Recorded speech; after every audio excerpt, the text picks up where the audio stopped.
Hello, everyone. It's Tuesday, 6 p.m. We are having our special guest on spiritual dimension and special needs. And it is Andrew Ecker, who is joining us from the US. But I'm afraid I don't know exactly where you are joining us. Is it Arizona? Yes, I'm here in the land of the Akmel Atam, the Peepash, the Maricopa, the Inde people in Phoenix, Arizona. Wonderful. Well, I'm super excited as we will be talking about spirituality as a tool, healing, allowing to heal people in recovery with a variety of issues. Today, we are focusing on inherited trauma and addiction, which I feel still has both have still some stigma attached to them. People may not understand the challenges they are facing because of those two issues. And often they might not even like to share and admit that that's what's been happening in their life, or because of that, variety of things have been going wrong in their life. And I have to admit, I've been dealing some with both of them actually in my own way. So I'm even more excited to talk to you. And it is not about me; it is all about you. So you've got an incredible story, and let me just say that I think it's absolutely fantastic what you are doing to raise awareness. And as we stand here for raising awareness of visible and those invisible challenges, disabilities people have, and eventually build more bridges for understanding and having more inclusive community where healing happens. So I will invite you, Andrew, to share your story because it is a fascinating story, and I know it's been painful. So I appreciate you even more for sharing it with us. Oh, thank you so much. And thank you to the community here on Facebook and also on YouTube for giving me an opportunity to share. So we have a traditional way of introducing ourselves. It's a ceremonial practice of introduction, and I will conduct myself that way of honoring my ancestors. So I'll go ahead and introduce myself here in the traditional language, the language of my Apache heritage, my Inde heritage, and in the contemporary language of English. So Dogate, Andrew Ecker Yinishe, Donna E Nishinigi E, Inde Nishe, Irish Bashachin, Inde Dashache, German Dashanali, Akote Go E Tashli E, Portland, Oregon Inisha, Shama E, Kathy Lindsay Woye, Shaza E, Dale Ecker Wole. So I am Andrew Ecker, my mother, Kathy Lindsay, my father, Dale Ecker. My mother's mother, Elva Gallegos, Apache woman from New Mexico. My father's mother, Evelyn Beatty, Irish woman from Pennsylvania. My mother's father, Leroy Lindsay, Apache man from Arkansas. And my father's father, Wayne Ecker, German Algonquin from Pennsylvania. I have a daughter, Bailey, a son, Peyton, a beautiful, beloved fiance, Monica. I was incarnated into this body in the land of the Multnomah and the Clackamas in Oregon. Although I reside here in Phoenix, Arizona, the ancestral lands of the Akmel Atam, the Peepash, the Maricopa, the Inde people. And my story of really coming to a relationship with mental health, a relationship with addiction, started at a very early age. Both of my parents died of drug-related causes, my mom from a cocaine overdose, and my father from cirrhosis of the liver caused by hepatitis C. My parents struggled with substance abuse and mental health issues my entire life. And as a little boy, I remember still to this day, the first kind of early memories of myself were in the grocery cart, looking over my mother's shoulder in the grocery store as she stole cigarettes and liquor and different things like that. And then we would take those cigarettes and all those items to different places where she could trade them for drugs or for money. And that was a really challenging experience for me as a little boy, although I just knew it as normal. It was just, that was just the life that I lived. You know, I remember being left at drug houses and dealing with sexual abuse. I remember being left in parks for long periods of time when my mom would go and get drugs. And it was a different kind of climate back then in the United States than what it is now. Things are changing a lot very rapidly in the way that the community and the way the government deals with mental health, primarily on a local level. It's still changed, hasn't really changed as much on the national level as it has locally, although we are seeing a lot of transformation in that space as well. The stigma that came in through mental health and through addiction that I really was witness to was the Reagan era. And this is going to date me, but this, in the 80s is when I was a young person. And our presidents tend to last 8 years. It's very rare that one doesn't last for 8 years. And during that 8 years, those were the kind of formative years of my childhood. And Ronald Reagan made some major cuts in mental health. And then he began to militarize the police. And that militarization was called the war on drugs. And this is very significant because if you understand the culture that I was living in, my parents both being addicted to drugs, they weren't bad people in any way. In fact, there's many different things that people do to support their drug habits. And some people would argue with me, of course your parents were bad people. They were shoplifting. But that was the means in which they were able to support their habit without hurting people. Of course, it was hurting the corporations. It was hurting the stores. And, ultimately, I guess we all do pay, the price of that. But it was really a distance, right? There wasn't a face on the stores that my parents were going to shoplift to support their habit. And it was also this idea of this oppressive force, these corporations that were taking from all of us, that were stealing from us. And what would happen is my parents would go into these places and they would shoplift and then sell to the poor people in the neighborhood this stolen merchandise. Sometimes it was kids' clothes for school. Sometimes it was food and diapers. I mean, things that, people were really struggling to actually give themselves. So it was a different kind of distortion. And there's a lot of, still in my heart, there's some justification for the ways that my parents acted because, I'm still that little boy. I'm still that little Andrew wanting to heal in a certain sense, that part of myself. So back to the climate of the culture. There was a program that was initiated by Nancy Reagan and Ronald Reagan called DARE. And DARE was drug abuse, resistance, and education. And I share this with the audience because we can learn from the past, right? We can begin to transform our culture today by learning what we've done in the past and the people that have been hurt by the way that our community and our culture looks at mental health and looks at addiction. And never before in the history of the world have these issues come forward as much as they are right now. Globally, we have the highest rates of suicide, the highest rates of overdose. I mean, these things are right in front of our faces. So I'm here as a witness and as a voice to all of us to come back to a place of reason, compassion, and spirituality to help solve these issues. One of the tactics that was being done by the Reagan program was they were sending armed police officers into schools and they were waving flags and banners. Now, mind you, these are, police officers that are carrying weapons on them. These are armed police officers. And there was multiple news ads that were going off, in the television and everything. And they were talking about how these police officers were interrogating children, how they were going in and getting children out of class and asking them questions about their parents' drug use. So my mom watched these news channels and watched this, propaganda that was going out. And it was used specifically to try to deter, I believe, parents from using drugs around their children. I don't know exactly why they were doing this, but this was a tactic that they were doing. So when the police came into my school and they had this program, Monica, my heart was beating out of my chest. I was an elementary school child and my hands were sweating. And I'm actually back into that place right now as we're talking about it. And I just remember feeling so scared.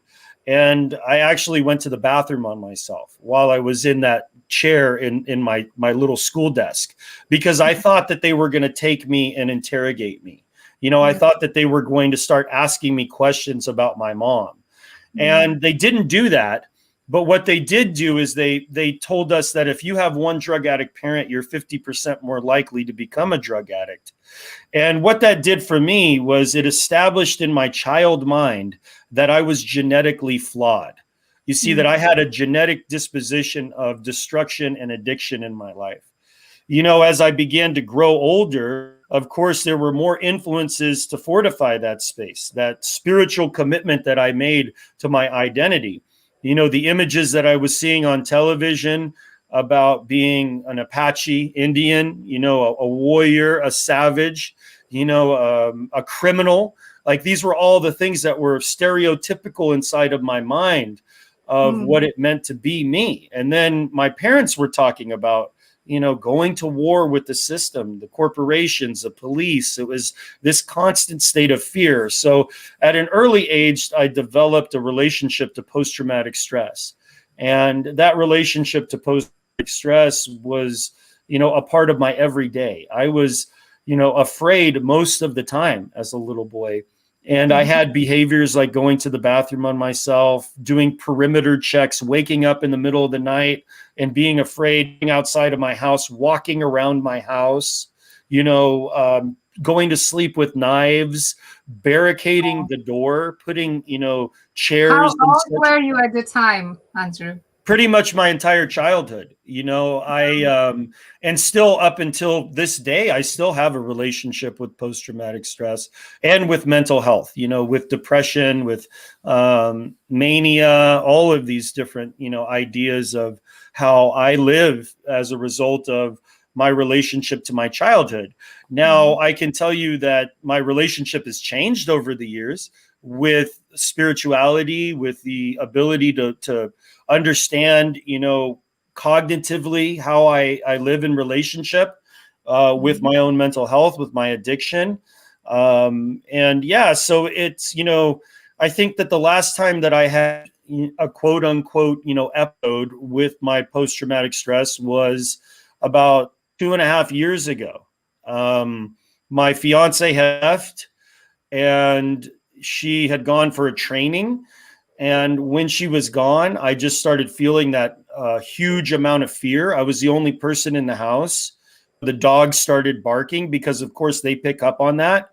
I started, feeling really afraid. And I mean, I'm not a small guy. I'm a 6 foot tall, over 200-pound man. I'm a formidable man. And this idea of, fear. But it's unreasonable, isn't it? It's in your mind. It's in your, in your DNA, so to speak.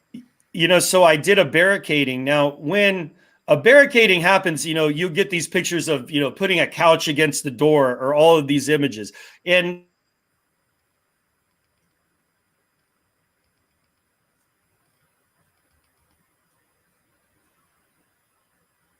it's not really, okay, we're back. Yes. Okay, so I put a chair in front of my bedroom door, and that was like this moment. Now, what happens in my adult life when these issues of post-traumatic stress happen is there's a moment there where I can begin to beat myself up. I can start saying the always nevers in my mind. You should be over this. What's wrong with you? Are you crazy? All of these things come into my focus. And I remember I kind of had a come to Jesus moment with Monica when she came back. And I told her about the behavior that happened. And she said, if that's all you needed to feel safe, what's wrong with that? And, I'm talking about this now because, I'm a successful author. I'm a speaker. I'm a coach, all of these things. And, if you're working with someone that has put themselves into the place of being the ultimate guru and they never have any issues in their life, they never have any struggles, I think that really what you can do is you can understand that maybe there's not so much transparency there. I think we're in an age where authenticity and vulnerability is actually very important. It's valuable. It's currency.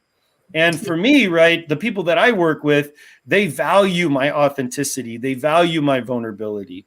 And I can tell you that 2.5 years ago, 3 years ago, when I made that switch to not beating myself up because of my behaviors and my relationship to mental health, there was an instantaneous transformation. And sometimes for people that are out there that are listening and they're struggling with depression, they're struggling with anxiety, they're struggling with relationship to post-traumatic stress or addiction, sometimes it's just a matter of sitting with the person and that person telling you that it's okay. Yes. You know, that it's gonna be all right.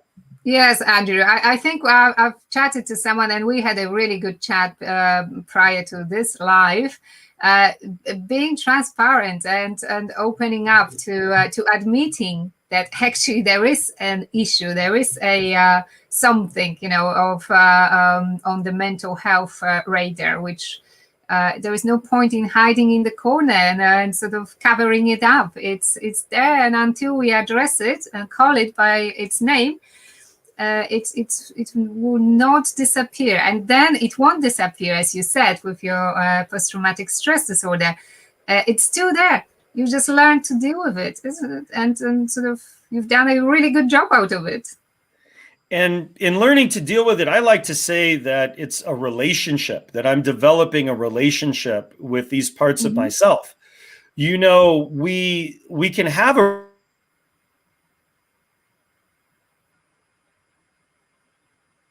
relationship with we can have a relationship to depression and not be depressed. We can have a relationship to anxiety and not being impaired by our anxiety. And this for me goes back to the spiritual disciplines of our indigenous people. You know, we have an idea and a concept called all my relations.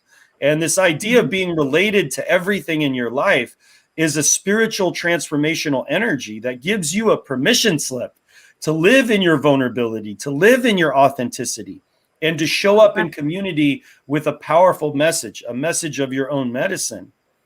And that for me is really the current work that I do around the Sacred Seven, which is the book that I've written about finding your medicine, finding your voice.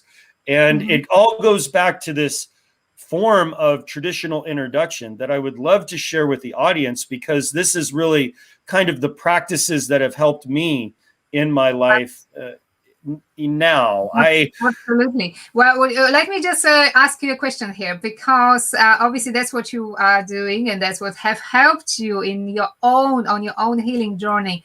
But where did you start? I mean, how do you start? You are in that position, you are suffering, obviously, and how do you find that too, that ancient techniques which helped you greatly, and now you are helping others using those techniques? Oh, thank you. So after, growing up in that environment and having this suffering in my life, this pain, this relationship to mental health, I began to self-medicate. And, the tools of self-medication in my life were alcohol, marijuana, and then ultimately cocaine and heroin use. And I ended up actually using heroin with my father. And I remember my father looking at me and saying to me, "Son, you're going to prison." And I was like, forget that. What do you mean I'm going to prison? And he said, "No, you're going to prison." And he told me some tactics to survive prison. He said, "Watch who you borrow money from, watch who you lend money to, don't get involved in the gangs, don't gamble, and don't do drugs, and you'll be okay in there." And I remember, this was kind of like what a bricklayer, how he would teach his son how to lay bricks, Yes. It was the culture of what we were living in. My dad had a gang name in the little barrio that I lived in. And, my New Mexico Native American family transplanted to Portland, Oregon, which is one of the whitest cities in America. It's mostly European Americans that live there. And then my European American side of my family, my Irish German side, they moved to a little barrio in Phoenix, Arizona that was predominantly Mexican American. So it was mostly, people that looked like my New Mexico family. But now I'm in a white family in a brown neighborhood, and I'm in a brown family in a white neighborhood. And for us in the United States, race is a big issue. So I grew up around racism my entire life, and that was another part of my overcoming to really come to be the person that I am today, to have a relationship with racism. So when I was a teenager and my dad was schooling me in how to become a criminal, I was participating in behaviors. Ultimately, I ended up going to prison. I went to state and federal prison. The way it's worked in the United States is they have local jurisdiction prisons and they have federal prisons. The federal prisons are for bigger crimes or for crimes that make a national level. And I was on that level as a drug dealer. I was really involved in the underground party scene here in Phoenix. There's a whole, scene of people, thousands of us that would go out to the deserts, and put up speakers and dance all night long and, go into warehouses and parties like that. And that was what I gravitated towards. I wasn't out there selling crack cocaine or heroin or any of these other drugs. I was put in prison for selling LSD and psilocybin mushrooms, more of these psychedelic, I would call them medicines, and also a bag of marijuana. But I ended up doing 3.5 years for these substances in prison. And so this is an important part of my spiritual transformation, because while I was in prison, I started to see the cycles of addiction. When I went to the state prison, it was very easy for me. I had friends that knew me in there. My dad was known in there. My neighborhood was known in there. All of it was very easy. In fact, I got asked to sleep. My bunk was in a honor dorm. It was a dorm that was ran by the gang in there. And they just allowed me to sleep in this place that normally you had to basically earn to sleep at this bunk, because it was separated from the rest of the dorm. But because I had such a name, they just allowed me to go into that place. And it was very easy for me to survive in there. In fact, I had friends that were watching out for me, and I started to slip back into those old behaviors. But what the creator and what the universe was showing me was something very powerful, because as a little boy, I had visited my dad at that prison. You see, I had gone to see him on that very same prison yard. And while I was there, I was like, these cycles of addiction, I gotta do something to break this. But my environment was not an environment that would really allow for that to happen. But the universe, the creator, had a plan, for me to come to that place of transformation. And that was me going into the federal prison system. So in the state system, I was, a big fish. Like, I was a big name. I knew people. But in the federal system, I was very insignificant as far as like a criminal, name for myself. Yes. People didn't know me. I was, I didn't have that sort of affiliation with anyone. And it was very easy for me to go into like a cocoon, and to go into a place in which I began to get hungry for spirituality. And I started with what I could access there. And that was a book from Bo Lozoff, called We're All Doing Time. And in this book, he illustrates different paths of spirituality. It was the first time I took a conscious breath while I was in federal detention. It was the first time I did yoga. It was the first time I did meditation. And that started me on this journey. And that's what's so significant, because I started a program where I donate books to prisoners, book that I wrote. And it was a story, right, that started this whole transformational process in my life. So I go, and I ask people like the audience here to donate to this project of sending my book in to the prisons. And when I read that book, I started gravitating towards spiritual principles. I started wanting to know more. And there was not a lot of fellowship in there for yoga. There wasn't a lot of fellowship in there for meditation. But what there was a lot of was Christianity. And I went into Christianity full on, and I started praying, and I started reading the Bible. I started fasting. There was a whole lot of transformation that happened during that time. And then I got sent to prison. So I was in a detention facility, federal detention facility, awaiting my sentencing for 18 months. When I got done with that 18 months, the rest of my time I did at a federal prison camp. And guess what? The universe was just showing me again that this was something very special and that my parents were involved in this. So on a spiritual level, what I was hearing the voice of my ancestors coming through at that time. And I went to the prison at an Air Force base in Nevada, in the state of Nevada, in the city of Las Vegas. And this Air Force base is called Nellis. Now, what's significant about that is my mom was born on that Air Force base. My grandfather was career military, and he actually was at the Air Force base at Nellis when my mom was born.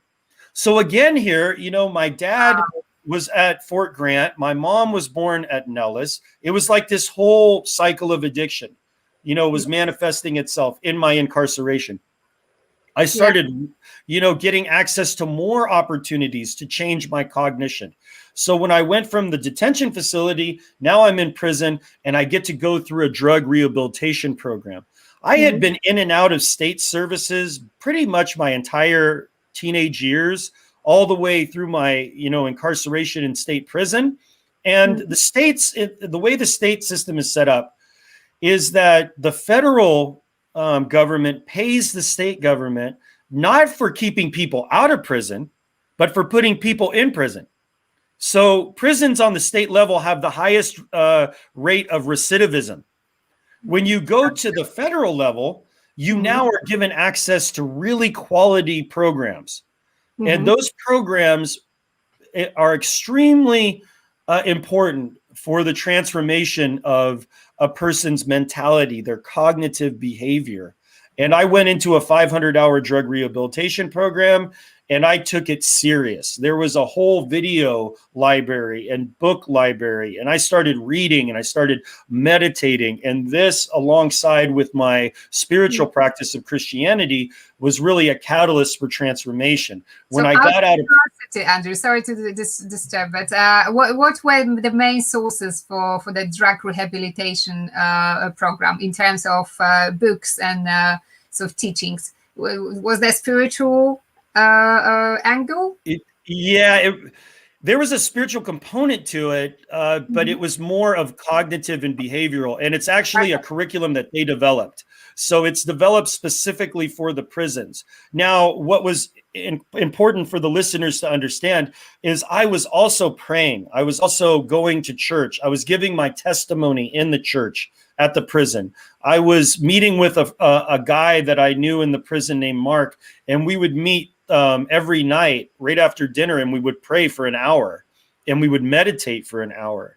And that, in relationship to what they were giving me in my drug rehabilitation program, just fostered a beautiful relationship with Source, with Creator, with God, and ultimately with Jesus.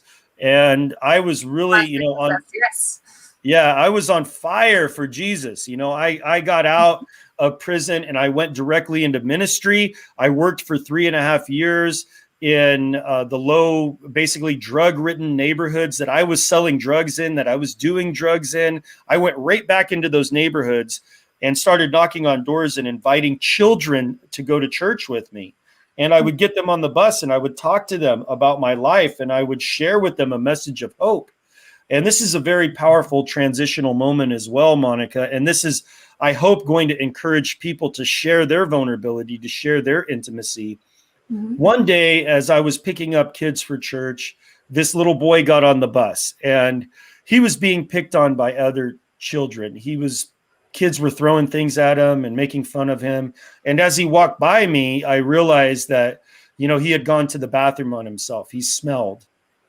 And so I followed him into the back of the bus and I sat down with him, and I can see him right now. You know, he's sitting there like this with his head down. I'm sitting next to him and I start asking him questions. You know, I start asking him, you know, well, what's your name? And he tells me his name is James. And I said, James, is your mom in jail? And he doesn't say anything. I said, is your dad in jail? and he doesn't say anything. I said, my mom was in jail. My dad was in jail. I said, I was raised by my grandparents and my aunties and uncles. And he still doesn't say anything to me. And I remember saying to him, I said, James, when I was a little boy, I was too afraid to go to the bathroom. And I remember he turned and he looked at me, and his face was so dirty. He had dirt all over his face, and these two big tears just dropped down right here. And I remember connecting to him and seeing my own little boy, my own little dirty faced little boy that didn't know how to survive, that was so scared, that was being dropped off at drug houses, that was just doing his best to get by. Yeah. And I remember all the other kids went to church, and I took him and I got him some clothes and got him cleaned up. And, I was so angry. I was so angry. I was like wanting to kick the door in of this place that had let this little boy go to church like that. And when I got there and I walked up to the house, I realized that it was my mom. It was basically the same situation of the lack of love that our culture shows people that struggle with addiction, that struggle with mental illness. The house was filthy. There wasn't any food. They were stealing electricity from the neighbor. They didn't have running water there. I mean, it looked like a third world country, in the United States of America. Yeah. And there was 3 other children that were in that house that this woman who was the aunt of James, who had substance abuse issues, that was impoverished, was trying to take care of. And all of that anger and all of that frustration and all of that judgment just dissolved. And I started to... Without compassion. Yeah. Compassion, yes. And I realized that this was an opportunity for me to make a difference. And I was married to a woman named Tracy at the time, and we ended up fostering all of those children when the aunt went to prison. Now, this is something important for people to realize, is that this is before the Sacred Seven came into my life, by the way. I was living spirituality. I was living churchianity. I was out there, I was doing ministry work. I was changing lives. I was on fire for God. But I really had not resolved my childhood issues. I had not really came to a place of finding a relationship with my parents. I didn't necessarily even have a design for ancestral healing, generational ancestral healing. Even the trauma of my Native American ancestors, the genocide that our people have gone through. And I was doing my best, but I chose a woman in my life that had substance abuse issues, that was a closet alcoholic. And we went through 5 hospitalizations together, me and Tracy. And she ended up being diagnosed bipolar. And during that time, there was a lot of abuse going on. It was a real struggle. The final draw, I don't want to get into all of the things, but the final draw was she pulled a knife on me, and she went to stab me, but she stabbed my drum instead. And I've been a musician for most of my life, and I'll talk about how I use drums for healing now in my life as well, because it's been another practice of my mental stability. While I was in church, I was playing music, but not like I'm playing now. It was a totally different relationship to it. But that subsequently, I ended up going through a divorce. When I went through that divorce, this was a pivotal moment, because I was being ostracized by the church. Here I am, this pastor. I was getting, mixed signals from the people who are around me. You're not supposed to get divorced when you're in Christianity. And the church that I was a part of was very charismatic, and all of the focus was on the man. If a man can't hold his family together, there's something wrong with that man. These were the things that we were taught. We started going to the pastors, the marriage counselors. And, my ex-wife had written a federal grant, and she wrote a grant that changed federal legislation. She was a brilliant person with a horrible substance abuse issue. But the pastors and these teachers started asking her about grant writing. And next thing you know, they would be, seeing dollar signs in their eyes. And I had kept kind of the blinders on for a long time. As a Native American person, the history of Christianity and indigenous people around the world is one that is really challenging to metabolize. It is, yes. And it's something that is horrible, actually. It's really a horrible situation. But yet I had those blinders on, I was seeing nothing but love.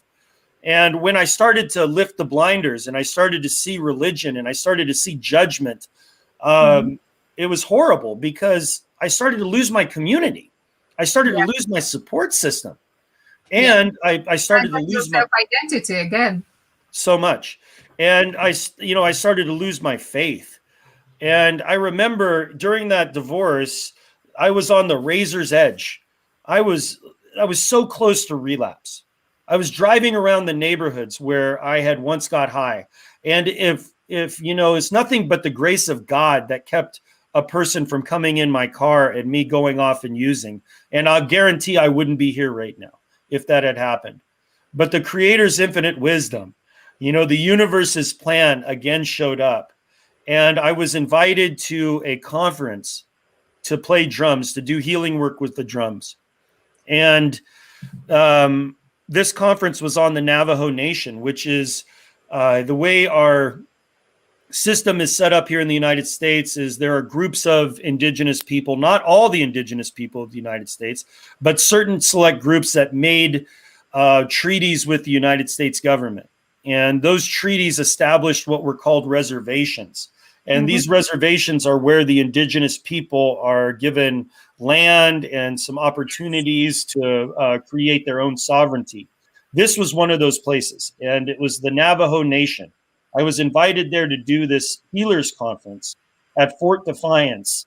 And at Fort Defiance, there was a hospital there. So I gathered and I brought all my drums, and there was over 100 people, and I facilitated a drum circle. There were Navajos that were there, and there were, contemporary people, all kinds of people. But inside of the audience, there was a man named Fillmore Bluehouse, and he came up to me and he said, "I'd like to invite you to my hogan for a ceremony." And a hogan is a traditional house. It's a traditional house of the Navajo people. And I got there early, and as I was there, I was watching this young man who was an apprentice of Fillmore. He was sweeping up and he lit a fire in the hogan. And when I smelled the fire and the dust of that floor that he was cleaning, it was like a memory came to me. And I felt extremely comfortable, like something inside of me was awakened. And then like elders from the community started to gather. And when they gathered, they didn't want to say anything. They just wanted to introduce themselves. And when that happened, the first time that I heard that introduction, I was like, what does this mean? What do you mean you're a child? What do you mean you're a grandchild? What do you mean you're from the earth of your family? What is that? And that caused this question to happen. And that question led me to a place called Native American Connections. And Native American Connections is a drug rehabilitation facility in Phoenix, Arizona. And they have a sweat lodge that they offer to the community. And this was about a decade ago, that I started practicing what they call the Red Road. And this is the path of Native American spirituality. And I started learning about our culture. I started learning about our ways. And I met a person named Ted Begay, who is an uncle of mine, an adopted uncle of mine. And he started to share wisdom with me, powerful spiritual truths of transformation. And I sat in that sweat lodge and I prayed, sometimes twice a week I would go and pray and ask guidance and seek, Creator. And that's where the book birthed, was in that sweat lodge. And, I came to that place of understanding our traditions. And now, I've subsequently worked with 6 different Native American communities doing substance abuse and suicide prevention, wellness programs, team building. I've worked with 4 different Native American nonprofit organizations and a long list of corporate clients, governmental clients, doing wellness programs based around my book and also based around drumming as a healing modality. Yeah. I'm trained. Yeah. Can we hear more about the drumming? Because the drum is obviously you had the drum being stabbed by your ex-wife, which is quite kind of significant, I guess. You've done it's your new life started from performing your drums. So tell us more about this drumming healing, please. Oh, beautiful. So 1990, way back in 1995, I was invited to a drum circle, and this was in Portland, Oregon. After years of being in Arizona and back and forth, I went back to Portland, Oregon, and I started hanging out with the street kids, you know, and I was selling marijuana on the streets. So this was back when I was involved still in, you know, that kind of criminal behavior. And I was invited to this drum circle, and I went up to this top of this mountain in Portland, and there were people playing music together. And now, mind you, I'm coming out of a vadio, like a gang neighborhood in Phoenix when this happens. And I've got steel toe boots on. I got a shaved head, you know, I'm tattooed. This is like, I'm like, you know, America's nightmare, really. You know, I'm ready to hurt people. Like that was what was in my mind. And I come around these people, and they're like long-haired, you know, fun people singing songs and playing music. And again, that spiritual memory inside of my DNA, you know, was activated. I heard the heartbeat of Mother Earth. And I was like, this is something powerful. And that put me on this quest. And I started traveling around, going to drum circles everywhere I could. And I started seeing a healing in my life, you know, and it was, of course, it was a little different, right? Because there was a lot of LSD involved in this, a lot of marijuana, a lot of mushrooms involved. I was doing psychedelics as well, and exploring, you know, different places inside of my own consciousness while I was listening to the drums. Things started happening to me that I later would reference when I came to Christianity. I started speaking and singing in tongues. You know, I started feeling the spirits flow through me. All of these different things started happening. Spiritual experiences, yes. Exactly. And it was extremely powerful for me, and something that was like transformative. You know, when I went through prison, it kind of faded away. And when I was in Christianity, it started fading away too, but it was always there. And then, right, when I went through that experience with the church and I kind of lost my faith, it came back to me really strong, you know, right at the same time that the Sweat Lodge came in. And I started going and developing a facilitation business. You know, I'd always been the person that sang songs and that danced at the drum circles. So music producers and venues, you know, whether it be underground parties or concerts, they would come up to me and say, hey, let's do a drum circle at my concert. Can you get some people in? I'll give you free tickets. And that was, you know, I was the guy to do that. And I never knew that you could take drumming into hospitals. You know, I never knew that you could take drumming into schools. Well, I did not know that until I started chatting to you. So, oh, beautiful. So now, you know, we've worked in 2019. Our company, which is really me and my fiance, we facilitated 587 wellness programs in 2019.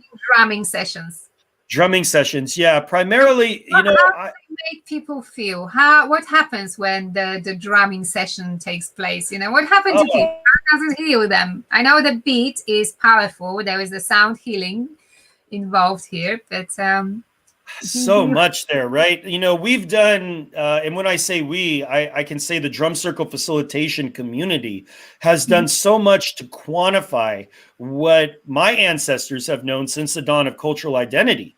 You know, what our indigenous people have known all throughout the world. And let me say this, every earth-based system, you know, regardless of if it's European, African, Polynesian, Asian, or Native American, has a relationship to sound.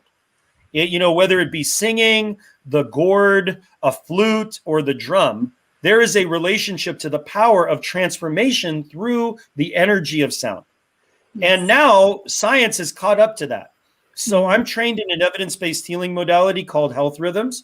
It was developed by a psychoneuroimmunologist and a music therapist. And this gives us the quantifiable language of the institutions, of the hospitals, of the schools, of, grant funding, all of these great opportunities that are available for us as people that practice transformational energy work, healing work. And subsequently, I've made a huge name for myself here in Phoenix. I've been a keynote for all of the major healthcare organizations, and I've worked in almost every hospital in the state of Arizona, or at least in Maricopa County, and most of the city governments, most of the county governments. I mean, me and my fiance have really grown a business in these past few years that's has a huge footprint in the community. Obviously, you are doing important work, so that's great. It's got some tracking, and you are helping people to heal. And I think, if I understood correctly, you work with cancer patients. Yes, cancer patients. Yep.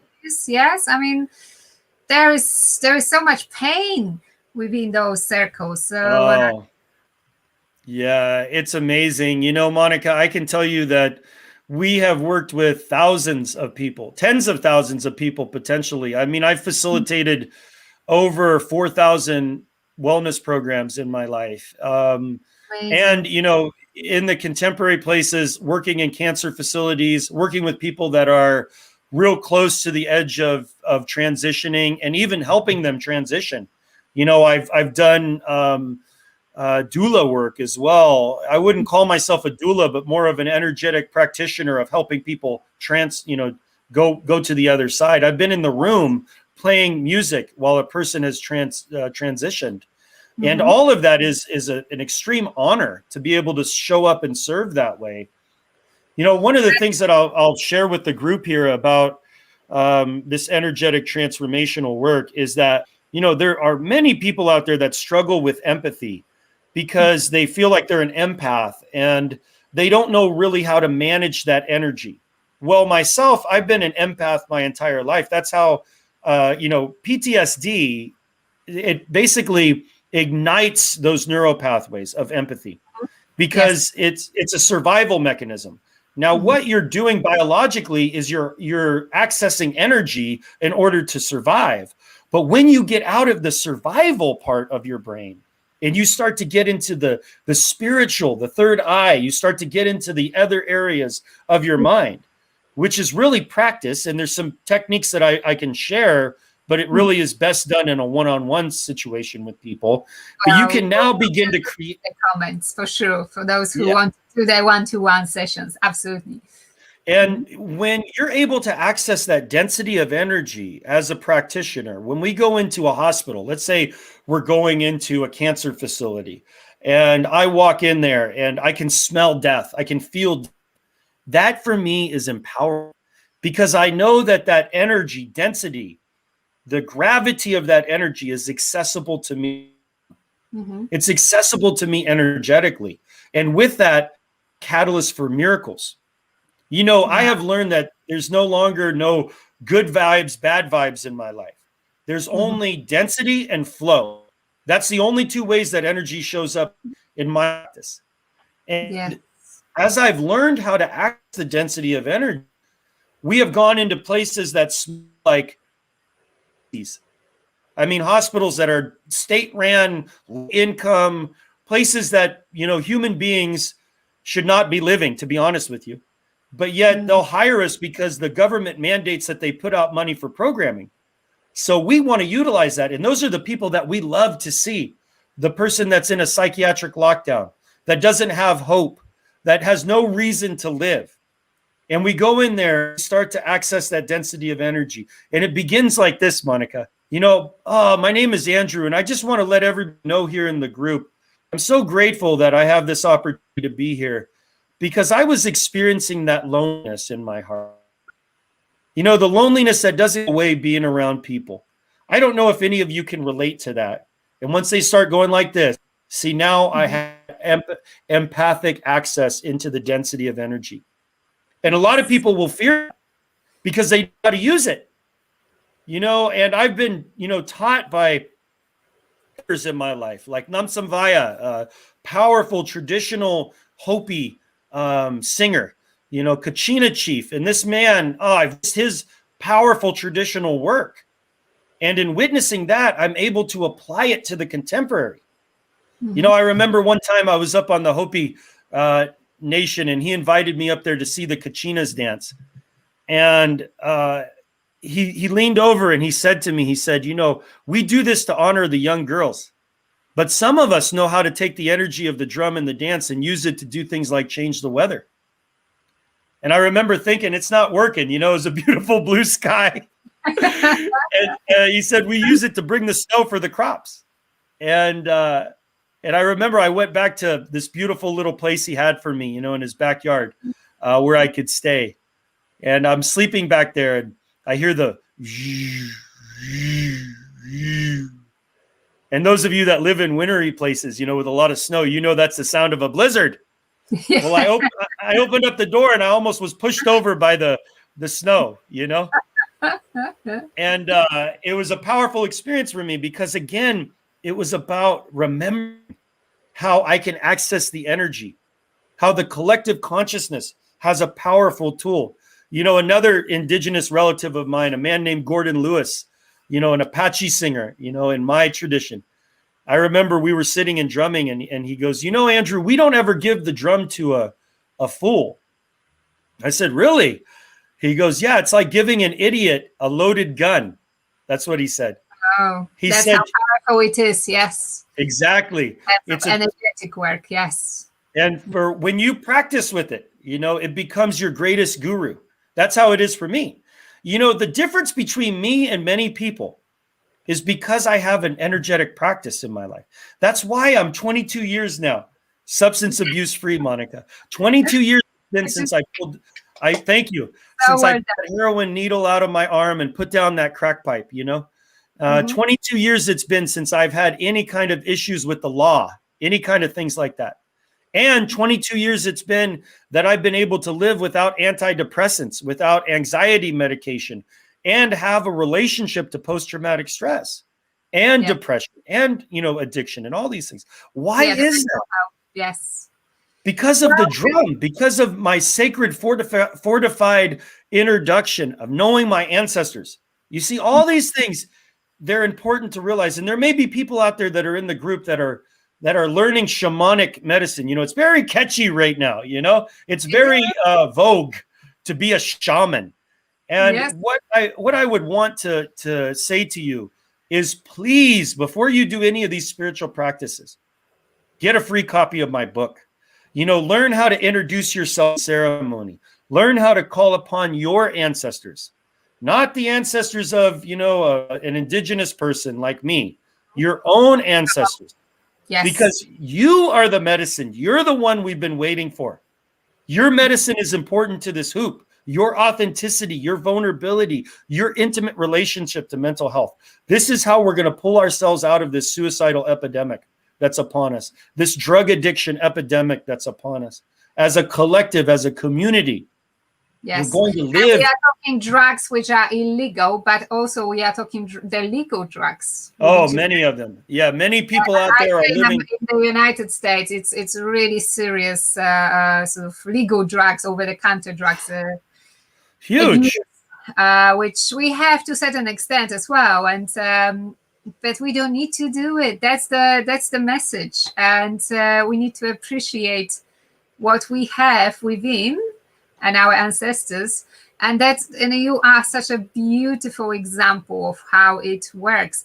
And just to sort of summarize, I think everyone will have an individual path and individual connection. So for some, it's drumming. For some, it will be meditation, whatever is helpful in terms of spiritual modalities.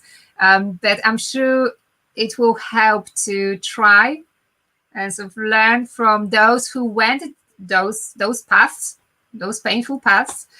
Read Andrew's book, which I'm looking forward to reading myself. We've only met a few days ago. So I'm definitely looking forward to reading it. And I think what we also need to emphasize is that compassionate element we have deep inside to connect with others, show them love, show them patience, and acceptance and understanding that, like you've described it so beautifully, with that the woman suffering from substance abuse with 4 children who were suffering too, and I'm pretty sure you turned their lives around too. Oh, thank you. Yeah, I really am grateful for the opportunity to show up and serve in any capacity. And what I'd like to really emphasize to the group is that your medicine, your vulnerability, your relationship to addiction, your relationship to mental health, this is the power inside of you. Some of you are suicide survivors and you've never talked about it. Some of you have survived sexual abuse. You've never talked about it. Some of you have a relationship to alcoholism, generational relationship. You've never talked about it. We oftentimes in spiritual community will come up and say, hi, I'm from the Palladian galaxy, or I was a Native American in a past life, all these things. But we're afraid to share our intimacy, our vulnerability. And that is truly your spiritual power, relative. That's truly your power inside of you, is that one right there. So please be encouraged. Please be, in a place where you begin to break the shell of the culture and all the things that limit you, because you're really limitless. Yes. And that's what will make you a special spirit, like Andrew is. Thank you so much, Andrew, for sharing, for insights as well. I mean, sharing your story and also providing lots of insights for people to hang on to and maybe reflect. And that statement, "You are your own medicine," is priceless. And in this series, we focus on improving people's lives by sharing stories and insights, what works, what doesn't. And you just provided a master story. So thank you so much. Thank you, and blessings to you and your whole group. And if there's anyone here that would like, any prayers or ways to connect with me, please do. And we will share space together. Thank you, Monica. Yes, we will do some work, I'm sure, as well. Thank you so much. Bye for now. Bye now.